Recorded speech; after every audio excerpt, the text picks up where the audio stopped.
Hello जी, नमस्कार। मेरा नाम श्रेया गुप्ता।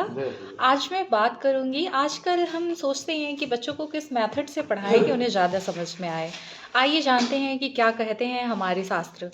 अगर हम शास्त्रों की बात करें तो कठोपनिषद में ये पूरा एक टीचिंग प्रोसेस दिया गया है कि आप बच्चों को कैसे पढ़ाएँ। आइए जानते हैं।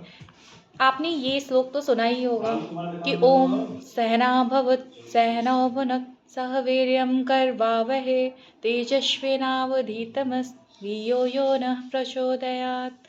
ये जो श्लोक है, इस श्लोक में सारी टीचिंग प्रोसेस को एक्सप्लेन किया गया है। सबसे पहला जो वर्ड है वो है सहना भवत।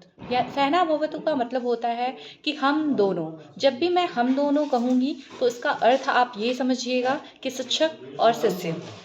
हम दोनों का मतलब होता है कि हम दोनों एक दूसरे की रक्षा करें। रक्षा किससे करें?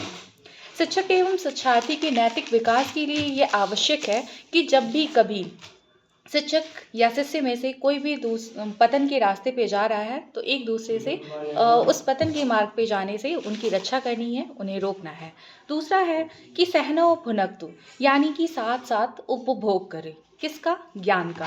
यानी कि ज्ञानार्जन में जो आपने सिद्धियां प्राप्त की हैं उसका छात्र और शिष्य, छात्र और गुरु दोनों साथ साथ मिलजुल कर इसका उपयोग करें और अपने ज्ञान की अभिवृद्धि के लिए सदैव तत्पर रहें।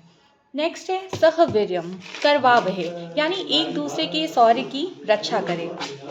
तेजस्वी नावधीतमस्तु, यानी कि अध्ययन के फलस्वरूप हम दोनों ही तेजस्वी बने।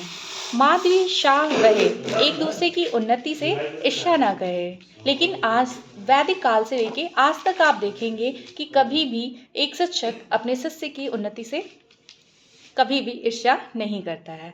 नेक्स्ट है कि माँ विदिशा वह, यानी कि एक दूसरे की उन्नति से आप ईर्ष्या ना करें। एक दूसरे के उन्नति को देखकर आप खुश हो, प्रसन्न हो। ये उक्त जो व्याख्या है ये कठोपनिषद में वर्णित है।